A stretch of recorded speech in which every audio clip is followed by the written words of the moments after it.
Dans le premier volet, nous allons exposer la face cachée des autels. Quand on parle de la face cachée, ça signifie que c'est quelque chose qui n'est pas apparent. C'est quelque chose qui se dérobe à notre conscience, à notre vigilance. Et c'est ce qui est pernicieux. Parce que la face qu'on va vous présenter, ce sont des choses qui sont séduisantes. Ce sont des choses qui sont attirantes. Un peu comme Ève dans le jardin d'Éden, qui pouvait dire, oui, le fruit, il est beau à la vue. Et il serait agréable de le manger. Parce que le serpent l'a séduite. Le serpent a manipulé ses émotions. Le serpent lui a vendu une illusion. Mais il ne lui a pas révélé la face cachée de ces choses qu'il était en train de lui exposer. Et c'est là que le bas blesse. C'est là que le bas blesse. Et cette face cachée résume le pouvoir et l'influence des autels. Aujourd'hui, nous allons prendre le soin de nous asseoir pour décortiquer quel est le pouvoir et les influences des autels. Et le vendredi, toujours dans le même esprit de la grâce, nous allons entrer maintenant dans le combat spirituel des autels. Beaucoup de gens qui s'engagent dans le combat des autels généralement arrivent très rapidement à être désabusés. Pourquoi? Parce qu'ils vont se battre. Ils vont se battre. Ils vont renverser les autels. Ils vont faire des déclarations. Ils vont transpirer. Mais ils se rendent compte que les choses ne bougent pas. Les choses restent bloquées. C'est le statu quo. Il va redoubler de foi.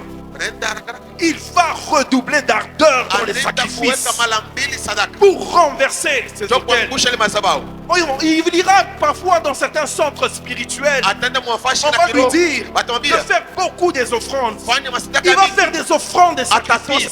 Il va donc prendre des parcelles. Il va prendre des voitures. Il va amener beaucoup d'argent dans le ministère, dans l'église. Mais après, il se rend compte que ça ne suffit pas. Ça ne suffit pas pour renverser la situation. Mais au contraire, les choses commencent à aller de mal en pire. Et c'est comme ça que beaucoup de gens, ils arrivent à un niveau où ils sont tellement priés, ils se découragent.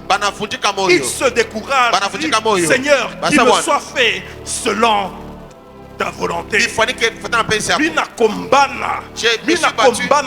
me suis battu comme c'est droit. Je suis fatigué. C'est justement ça le piège. Le découragement. Parce que cette attitude, c'est déjà le renoncement. Tu renonces parce que tu es abusé. Tu es abusé parce que tu ne vois pas les résultats. Tu ne vois pas des résultats. Et c'est là que tu peux croire à un moment donné. Est-ce que Dieu est puissant pour me délivrer? Est-ce que le ciel est réellement fort pour renverser cette réalité? Beaucoup de gens arrivent dans leur combat spirituel à ces barrières, justement parce qu'ils n'ont pas pris en considération le temps d'étudier la réalité cachée.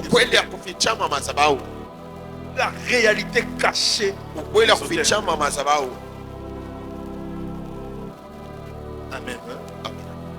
Amen. Nous avons subdivisé ce travail en 6 parties. Je vais essayer d'être expéditif, mais essayer d'apporter aussi beaucoup de lumière qui va vous aider à mener le véritable combat. Dans le premier point, nous allons parler de la définition de l'autel. Au deuxième point, nous allons parler sur les formes d'autel. Et au troisième point, nous allons parler quelles sont les caractéristiques des autels. Et le point suivant, nous allons développer les dangers des autels.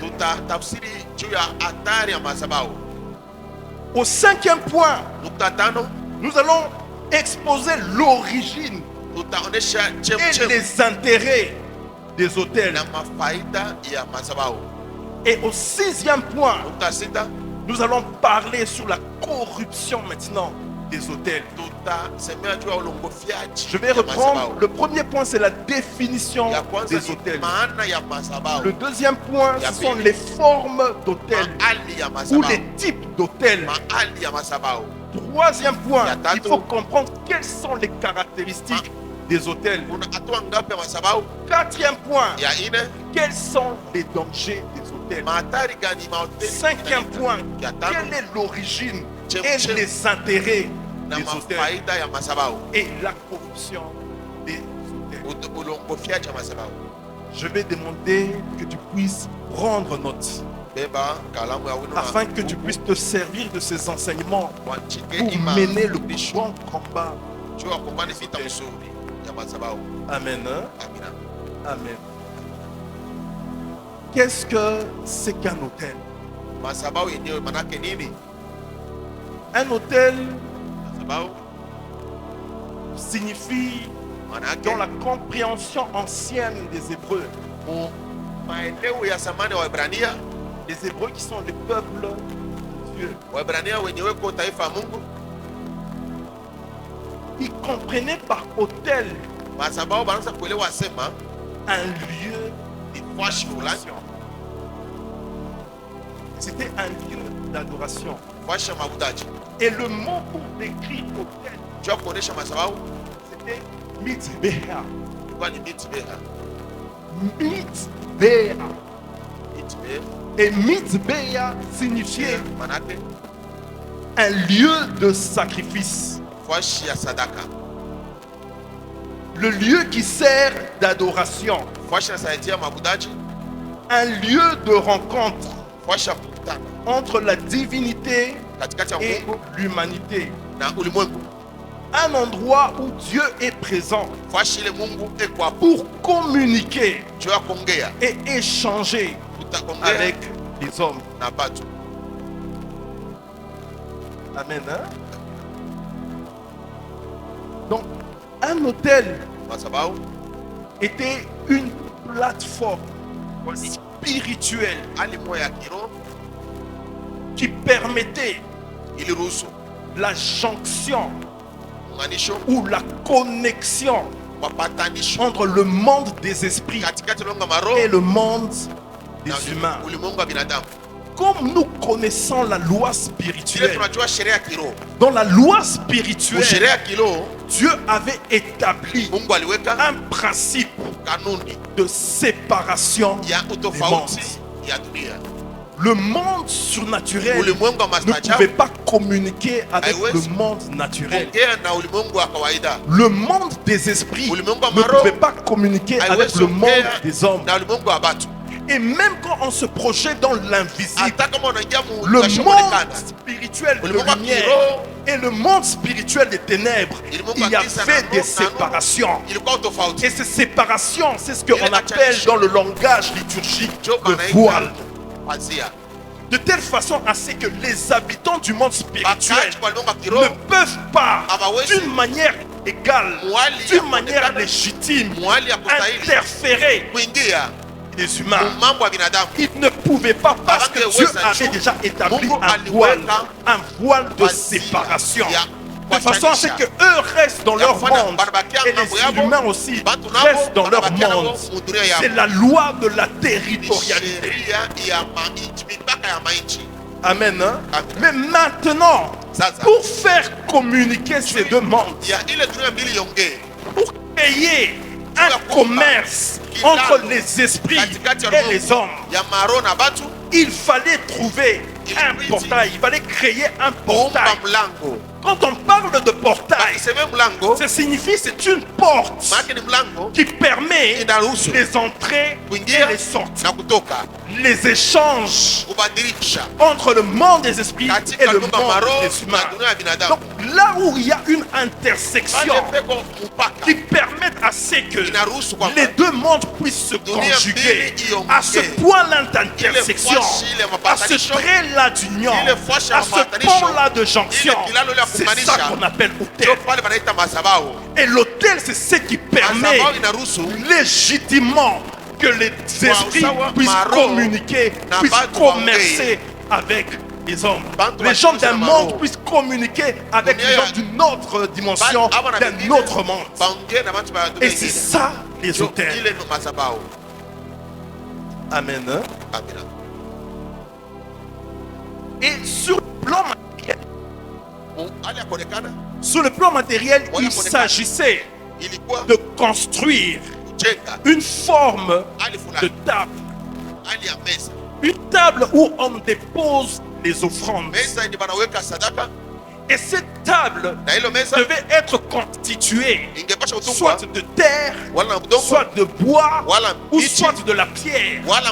Mais si cet autel devrait être bâti à base de la pierre, cette pierre-là ne devait jamais être taillée avec un ciseau. Donc il fallait que ce soit des pierres brutes. Parce que là où le ciseau passe, il y a déjà profanation. Il y a déjà la profanation. Il y a la main de l'homme s'invite qui modifie ce qui est naturel. Ça modifie le pouvoir occulte de certains éléments de la création. Et c'est pourquoi il fallait les laisser tels quels, à leur point de vue naturel. Et c'est comme ça qu'on bâtissait des hôtels. Ces hôtels-là sacré était consacré et on y déposait les offrandes dessus. Et partout où il y avait un autel, il y avait une divinité qui s'est révélée aux hommes. C'est pourquoi quand vous analysez la vie des patriarches, vous verrez que partout où Dieu se révélait, il bâtissait un autel.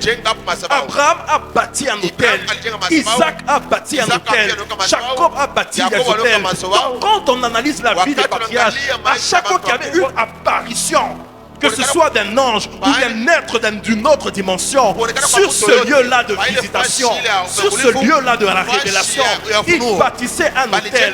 Lorsqu'il bâtissait cet hôtel, c'était pour créer un lien, un temps pour la continuité, assurer la continuité du système d'échange, partenariat, de transfert des ressources entre cette divinité et nous, de façon à ce qu'on n'entre plus dans un monde aléatoire, mais on entre maintenant comme dans un système qui est basé sur des évidences. Un système qui est basé sur la loi. Donc, si je fais ça, j'aurai tel résultat. Si je ne fais pas ceci, je n'aurai pas ceci. Donc, il créait un hôtel pour mettre en place un système de continuité et de pérennisation du commerce entre l'entité et lui. Un point d'ancrage. Donc un hôtel, c'est un point d'ancrage d'une entité, d'un être spirituel ou d'une divinité.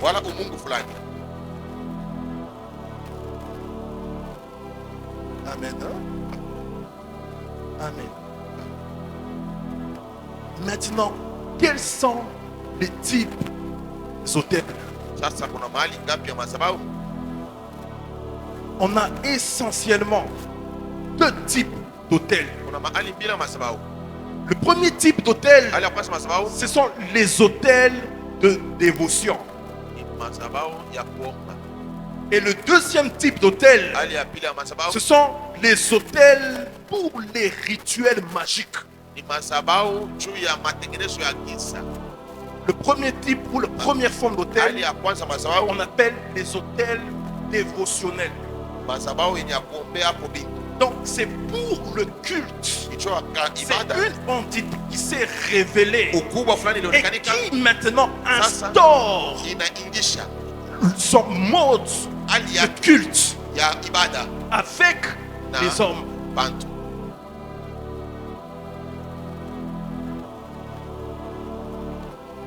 Et maintenant cet autel peut être dressé soit à un lieu élevé. Généralement c'était dans un lieu élevé. Et c'est là qu'on voit dans l'Ancien Testament, il y avait les autels de Astarté, les autels de Baal. Et chaque autel, je parle des autels ténébreux, parce que sur l'autel Dieu, on ne met pas des images. Dieu avait refusé qu'on puisse le représenter par des images taillées. Et c'est là la différence entre un autel d'un esprit lumineux et d'un autel d'un esprit ténébreux. Les ténébreux, les divinités sombres, eux, lorsqu'elles se révèlent, elles font des éléments d'identification, de leur identification. Ils vont inscrire la mémoire de leur nom sur ces autels. Et ils peuvent mettre, ça peut être une statuette, ça peut être je ne sais pas quoi, mais il y a toujours des symboles. Ça peut être un pentacle, ça peut être toutes ces choses-là qu'une entité va donner au sacrificateur, pour que quand il va s'appuyer sur ces éléments, il pourra invoquer l'esprit et l'esprit pourra apparaître. Pourquoi? Parce qu'il y a des éléments qui portent sa nature, qui portent son nom, qui portent son identité. Et cette entité va donner la forme, comment le convoquer.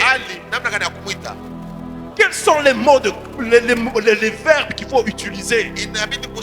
Quelles sont les clés, les mots de passe pour l'inviter? Et partout où il y a la présence d'un autel, il y a la présence, d'un esprit.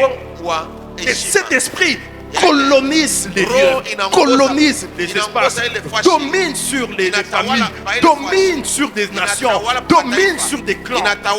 Et il peut avoir des hôtels qui intéressent toute une nation, toute une contrée. Et quand vous analysez les Écritures, vous allez vous rendre compte que le point de contact ou le point d'identification de la déesse Astarté, c'était un poteau. Le poteau, ça donnait dans le monde spirituel la dignité à cet esprit de pouvoir s'imposer, de pouvoir manifester sa présence. C'est comme ça que beaucoup de gens se sont retrouvés dans leur maison avec des objets. Ils pensent que ce sont des trucs de décoration, mais ce sont des portails spirituels qui permettent à des entités, si ça porte leur symbole, ça porte leur empreinte, ça peut être la représentation d'un pentacle ou quoi. Toi, tu penses que c'est une décoration, mais c'est un portail spirituel. Et quand dans le monde des esprits, cet esprit voit, ça devient un aéroport pour lui et il vient influencer beaucoup.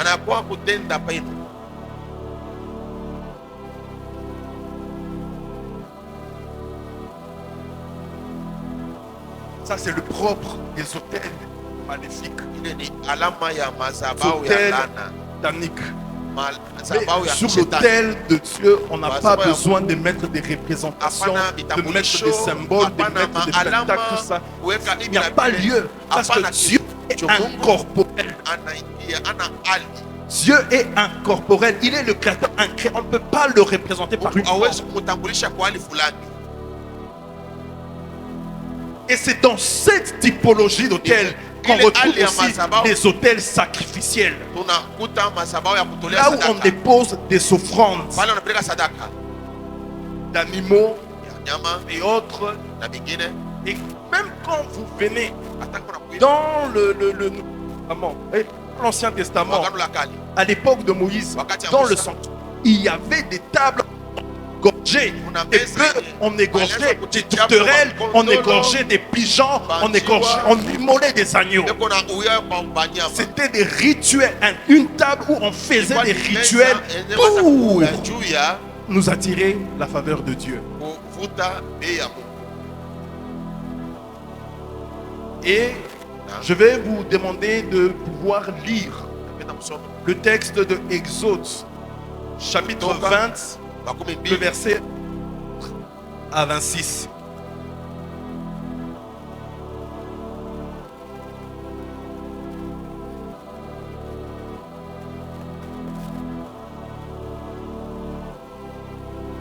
Celui qui a trouvé, il peut nous lire. Exode 20, 24 à 26. La Bible dit: tu m'élèveras un autel de terre sur lequel tu offriras tes holocaustes et tes sacrifices d'action de grâce, tes brebis et tes bœufs. Partout où je rappellerai mon nom, je viendrai à toi et je te bénirai. 25. Tu m'élèveras un autel de pierre. Si tu m'élèveras un autel de pierre, tu ne le bâtiras point en pierre taillée, car en passant ton ciseau sur la pierre, tu la profanerais. 26. Tu ne monteras point à mon autel par des degrés, afin que ta iniquité ne soit pas découverte. Amen. Amen. Est-ce que vous pouvez revenir sur le verset 24? 24. Il dit, Exode 20, 24. Tu m'élèveras un autel de terre. Ah. Et tu m'élèveras. Qui est en train de parler? C'est Dieu. Il dit, tu m'élèveras un autel de terre. Avancez. Tu m'élèveras un autel de terre sur lequel tu offriras tes holocaustes. Sur lequel tu offriras des holocaustes. Et tes sacrifices d'action de grâce. Et tes sacrifices d'action de grâce. Tes brebis et tes bœufs. Tes brebis et tes bœufs. Partout où je rappellerai mon nom. Partout où je rappellerai mon nom. Je viendrai à toi. Je viendrai à toi. Et je te bénirai. Et je te bénirai. Si tu me lèves un autel de pierre. Ça va. Il dit partout où je rappellerai mon nom.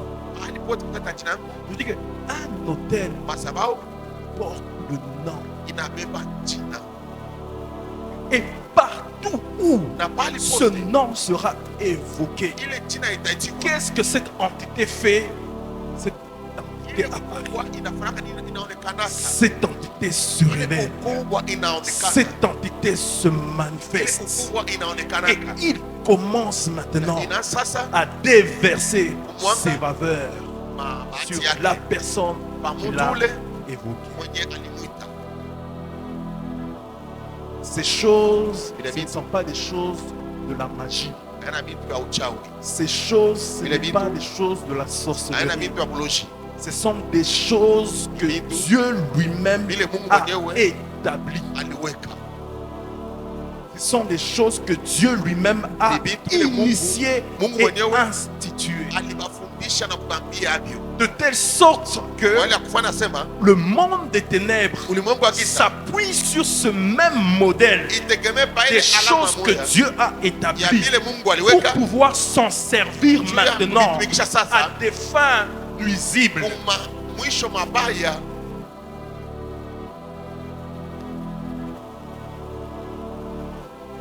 Et le deuxième type d'autel, ce sont les autels des rituels magiques.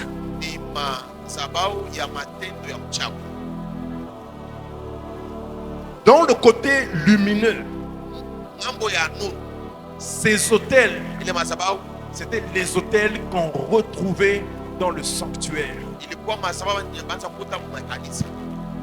C'était les tables où on offrait à l'Éternel continuellement des sacrifices et des offrandes.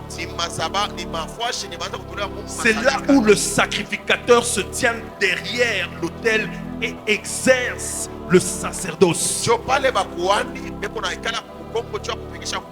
C'est là qu'on prend une personne qui a commis l'impudicité. On l'a demandé de venir avec un pigeon. Ils font tous ces rituels-là, sous ces autels.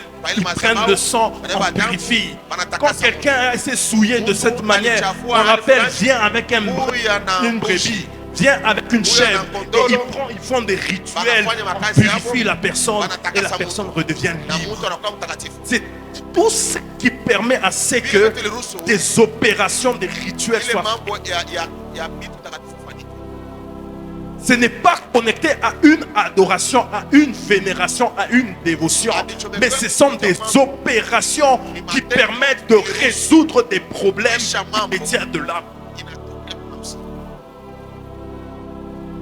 Et c'est comme ça aussi qu'il y a des hôtels. Le même modèle a été transporté dans le monde occulte, dans le monde de la sorcellerie. Et vous verrez que eux aussi, ils ont leur hôtel où ils sont en train de jeter des sorts, où ils sont en train de manipuler des énergies pour aboutir à certains travaux et certaines choses. Ils sont là, leur table de manipulation pour leur enchantement et tout ce qu'ils font. Et c'est pourquoi vous allez voir dans le monde de la sorcellerie, vous pouvez voir, ce n'est pas simplement vous allez voir une pierre. Ils peuvent prendre des éléments qui sont tout autour d'eux. Tu vois une table de nuit qui est là. C'est un hôtel. Dans le monde de la sorcellerie, on a déjà couvert avec un drap, on met des choses à l'intérieur des maisons. Et c'est pourquoi vous allez voir que chez les sorciers, généralement, là où il y a la sorcellerie, vous allez trouver toujours un coin où on entasse beaucoup de choses, on crée un désordre, parce que c'est justement là qu'il se passe beaucoup des opérations. Les sorciers n'aiment pas là où il y a l'ordre, où tout est à sa place, chaque chose est bien. Ils aiment toujours créer un désordre, on amasse des choses, parce qu'il faut créer une plateforme qui permet ces rituels. Ça peut être peut-être donner à quelqu'un un $100. Elle a pris ça, elle est partie, elle a soulevé à la cuisine ou au magasin. Elle a soulevé un truc là, elle a entassé, elle a couvert, elle a mis un kitoyo, elle a fermé. Pendant que ce billet de $, sera en train d'être décomposé et moisi par ce poisson salé qu'elle a mis, et c'est tout ce qui est étouffé. De la même manière que tous ces sacs sont en train d'étouffer, c'est comme ça que la vie de la personne aussi sera étouffée. De la même manière que ce kitoyo est en train de pourrir, décomposer le billet de $, c'est de cette façon que ses finances aussi vont commencer à être détruites, vont commencer à moisir. C'est comme ça que sa vie va commencer à s'abîmer. Les sorciers sont dangereux. Pourquoi? Parce que eux, ils n'ont pas un sanctuaire où ils partent là, mais c'est dans le milieu où ils sont qu'ils se trouvent leur histoire, leur hôtel. Magnifique.